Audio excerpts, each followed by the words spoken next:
Bueno, este último vídeo destes capítulos que quedan ao final, vai, bueno, explicar un pouco como sería crear unha rede pequena. Bueno, as redes son pequenas e, por lo tanto, o seu diseño, o sea, a rede pequena ten que ser medianamente simple. Normalmente ten unha única conexión a rede externa a través de ADSL ou cable. Non podemos ter un gran grupo de profesionais de tecnoloxías de información para administrarla. Por lo tanto, necesitamos planificación e diseño para que o mantemento sexa mínimo. Hai que ter moi en conta os factores de coste. En ese de todos modos, sempre temos que ter, evidentemente, o coste, a velocidade que temos que circular a rede, que sexa pequena, normalmente os requerimentos de velocidade non son tan grandes e non vai agregar tantos enlaces, pois temos que ter moi en conta que velocidade, a capacidade de expansión, que pasa se a rede crece. Iso é algo que temos que ter sempre moi presente en un futuro. Pode ser que esa rede sexa moi pequena, pero que en un futuro a empresa crezca e teña que aumentar. E que características e servicios van ter os sistemas operativos? Por tanto, temos que crear un esquema de direccionamento IP, empregalo, documentar moi ben todo, documentar que dispositivos hai, que tipos, que número de eles hai, como se conectan, que servidores vai haber, que dispositivos periféricos como impresoras, cámaras de seguridade vai haber, que switches, que puntos de acceso, naturalmente todo planificado, documentado e ben posto. Debemos ter moi en conta a redundancia para que se produzan, pois, como vemos aquí, pois, equipos duplicados ou polo menos conexións duplicadas para que se unha desas falla, pois a rede siga funcionando polos demais. É moi habitual crear unha rede pequena que non ten tampouco un ancho de banda moi grande, pois crear prioridades para o tráfico, para que o tráfico de alta prioridade nunca se quede esperando para enviar datos de outro tipo. Normalmente hai 4 colas de prioridade no que se chama calidade de servizo, calidade para voz, para calidade alta, que normalmente para voz videoconferencia, media, normal, baixa, pois para transferencias de datos que non nos importa demasiado o tempo que tarde. Vale. Aplicacións comuns que debemos ter, pois temos que ter en conta que aplicacións de rede hai, que redes hai, e que servizos da capa de aplicación imos ter. Pois servidores web, servidores de correo, servidores de transferencia de ficheiros, os que víamos na parte de capa de aplicación, que en moitos casos teremos algún deses, en outros casos moi poucos ou algúns distintos. Se require, pois, moitas veces, pois, acceso remoto por SSH para administrar de HTTP, de SMTP, etc, etc, etc. Pois temos que saber que é o que hai, para saber que é o que temos que logo permitir e ter en conta a hora de permitilo, de acordo? Bueno, se debe ter unha política de uso de versións seguras, que isto sea sempre implementado por SSH, HTTPS, FTP, sempre versións encriptadas para aumentar a seguridade, e cada vez máis se está usando telefonía IP e voz sobre videoconferencia, especialmente no último ano a videoconferencia aumentou moito o seu uso, polo que todos sabemos. Pois bueno, hai que ter en conta capacidade de infraestructura para realizar todo ese tipo de aplicacións, para ter todo ese tipo de aplicacións e ter en conta. Importante, o crecemento cara a redes máis grandes. Para ter un crecemento para redes máis grandes, que pasa? Se en un momento dado eu teño que poner máis equipos ou vou incluir máis servizos na miña rede. A miña rede ten capacidade para aumentar desa maneira? Pois para eso temos que crear a rede con unha serie de características que iremos estudando no resto do curso, pero basicamente ter idea de que isto pode crecer. Temos que documentar a rede, saber exactamente que o que temos, saber os dispositivos que temos, ter o presuposto de que é o que nos costa esta rede, que nos costaría ampliálo, e analizar o tráfico e analizar os sistemas operativos. Se debería facer sempre unha captura de patróns de tráfico para saber que tráfico hai en distintos momentos da rede. Se debería capturar o tráfico en horas de pico, cando hai moito tráfico, porque realmente ese é o momento no que a rede está máis cargada, e temos que intentar saber en ese momento pois que nos falta para que a nosa rede se colapse. Se nos falta moi pouco para que a rede se colapse, igual hai que pensar en aumentar. Se incluso na hora de máximo tráfico nos sobra moito, pois así saberemos que se un día temos un problema de tráfico que algo raro está pasando, que alguén se está baixando cousas por streaming que non debería, por un emule ou similar, que nos está realizando un ataque de negación de servicio. Por lo tanto, podemos saber que o noso tráfico normal, o noso tráfico en un momento de moita carga, poderíamos detectar cando hai algo que se está desviando deso. Debemos analizar que tráfico se está producindo para saber se é tráfico que necesitamos ou tráfico que non debería estar aí, pois porque tenemos empregados que están utilizando a rede da empresa pois para os seus motivos personais. Pois ese non é un motivo para aumentar o tráfico, é un motivo para, mira, cortamos este tipo de tráfico, non temos por que ampliar e realizar un gasto para que unha persoa se pase unha película para ver en casa.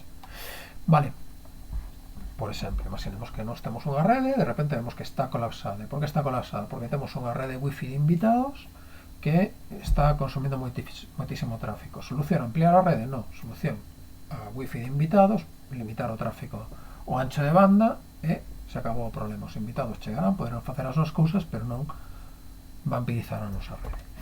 Tamén hai que facelo para o sistema operativo, comprobar no sistema operativo, pois, que utilización de CPU, que de utilización de RAM, que utilización de redes está facendo, para saber se temos que crecer ou realmente estamos utilizando mal a infraestructura que temos. Bueno, verificar a conectividade, xa sabemos que verificamos a conectividade con PIN, temos a posibilidade de facer o PIN desde calquera dispositivo, desde un terminal, desde un dispositivo intermedio. Existe un PIN extendido nos routers Cisco que nos permite pois dar máis condicións, pois por exemplo temos un router que ten varias interfaces, pois podemos dicir desde onde sai o PIN, desde que interfaz sai o PIN, e comprobar pois unha serie de cousas que non se poden añadir. Este PIN extendido tamén se pode facer desde dos sistemas operativos. Hai ferramentas para, bueno, pois para modificar o comportamento de PIN en Windows, en Linux sobre todo, permite moitísimas cousas. Tamén verificar a conectividade con traceroute, que nos permite pois comprobar os saltos que vai dando un paquete desde a orixe ata o destino. Xa sabemos traceroute, que non vamos a explicar, hai veces que non existe contestación porque o equipo non está preparado.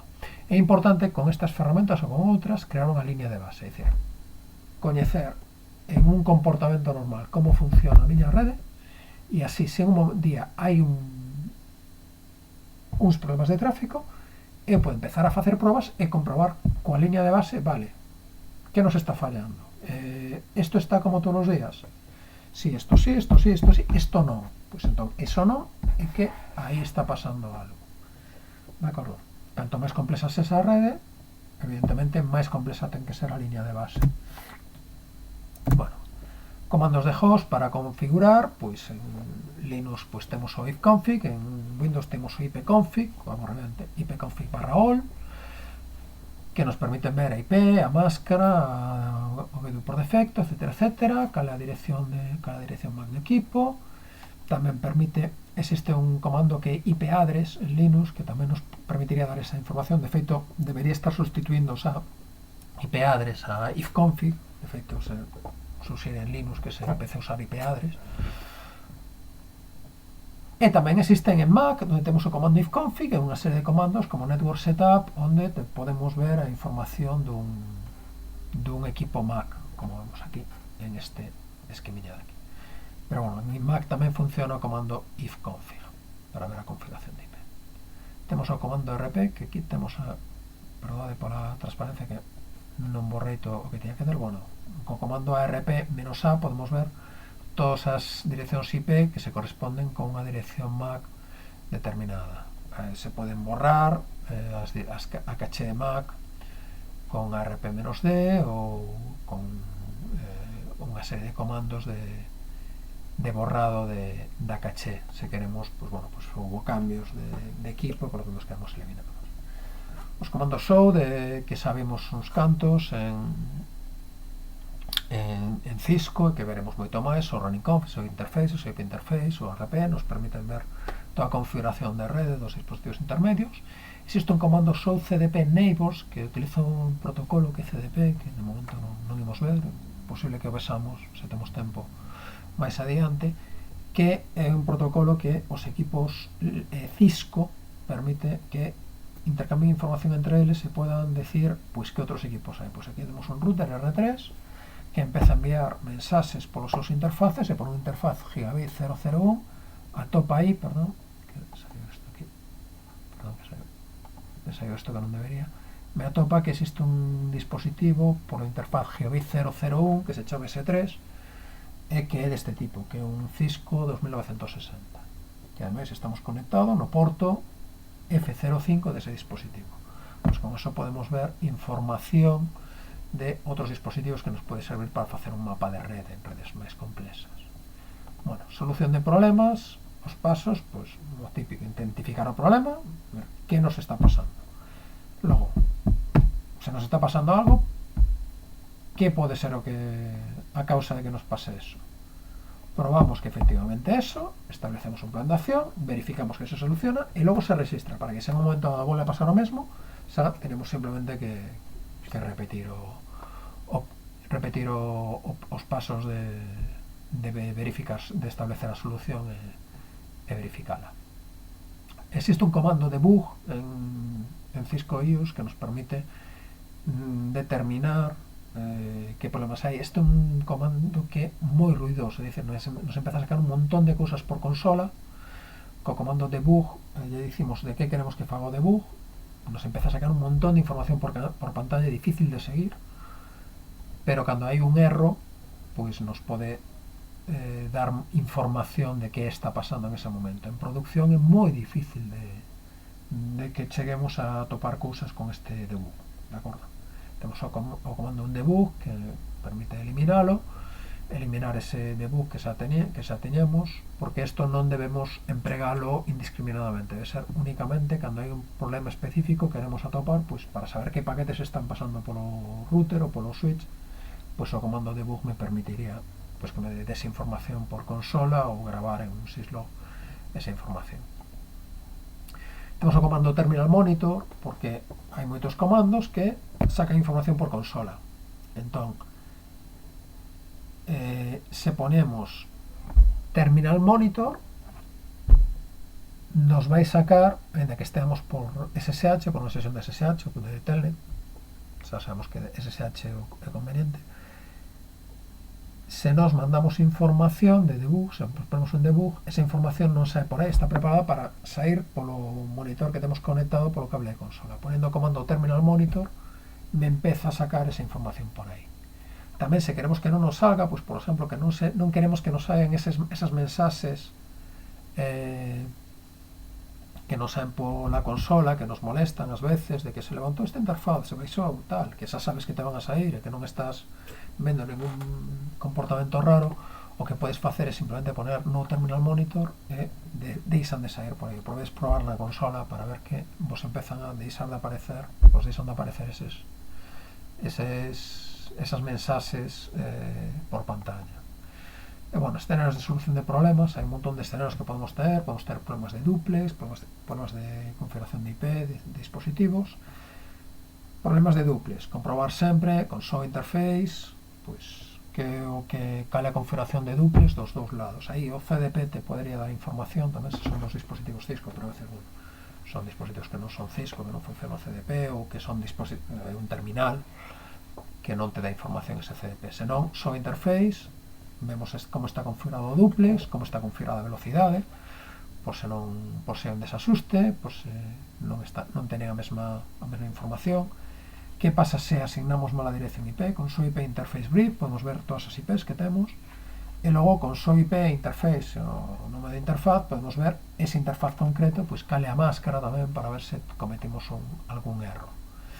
Isto tamén hai que facelo nos dispositivos Windows ou Linux ou Mac, con ifconfig, ipconfig, comprobar, por exemplo, se te den unha IP 169.254 ou que non teñen unha IP en unha interfaz, pois igual é que a tiñen que coller por DHCP non o conseguiron, porque o servidor de DHCP non está funcionando, pois nos dan a pista, vale, pasao co servizo de DHCP, de acordo, sempre configurar con ipconfig ou con ifconfig esa información, con IP address en Linux tamén, utilizar o comando show IP route para ver as rutas que ten un dispositivo, e por último comprobar o funcionamento de DNS, comportamento DNS, cando nos podemos facer ping a todos lados, podemos facer traceruta, pero cando metemos un nome, de repente non funciona.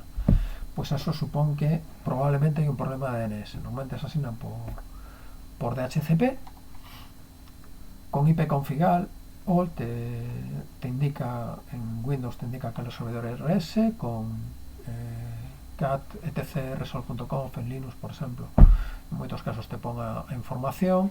Existe un comando que se chama nslookup, que funciona tanto en Linux como en Windows, que te permite tamén consultar nomes e ver que te está pasando, e, bueno, e ver algúns servidores DNS abertos. Pois, por exemplo, Cisco ofrece uns servidores DNS, ten IP 208.67.222.222, 208.67.220.220.